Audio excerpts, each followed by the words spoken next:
you. I'm so delighted to have you on a seat at the table. I think that what you talk about, B2B marketing, is so important today for companies in a very competitive marketplace, and specifically B2B. For a lot of B2B products, they're definitely more commoditized than consumer-facing products, so it can be very difficult to identify points of differentiation.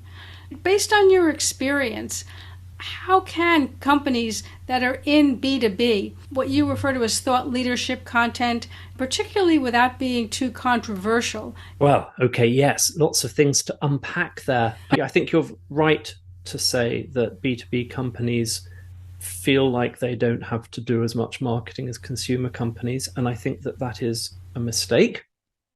And I think the reason that they do that is they believe that the virtues of their product are self-evident.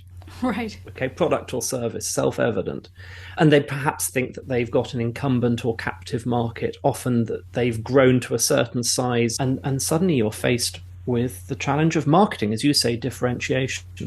And thought leadership, I think, is one way in which B2B companies, and I think especially services companies, but actually increasingly manufacturing and product companies, can position themselves. So how do you do it? How do you do thought leadership? I think that the first fundamental thing is look very carefully at what it is that your customers need to know, want to understand, often ask during a sales process. What adjacent problems or issues do they have to the core thing you solve, right? So people wake up in the morning and they want a widget, so they call Widget Inc. to, your company to get widgets. Fantastic. What are they using those widgets for? How do they decide which widget company to go to? How do they decide how do they evaluate them?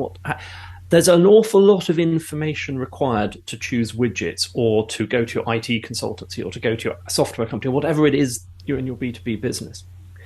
And then you do this, what I would call business anthropology. You try really hard to understand your customers in their native environment, not when they're thinking about you and your product, but when they're thinking about the world in which your product or service exists. And then try to help answer those questions, right? So, the old mantra for sales is always be closing. And I think the new mantra is always be helping, right? Trying to understand and answer those questions. Very often, the expertise that you have when you are a B2B owner, manager, marketing manager, whatever, is very product specific. But that knowledge is transferable to this outside looking into the business, questions, challenges, needs, jobs to be done. So if you can understand those questions and then take your knowledge, your expertise, the things you know about, and use that to answer those questions, I think that is the first step to thought leadership. It doesn't require profound thoughts.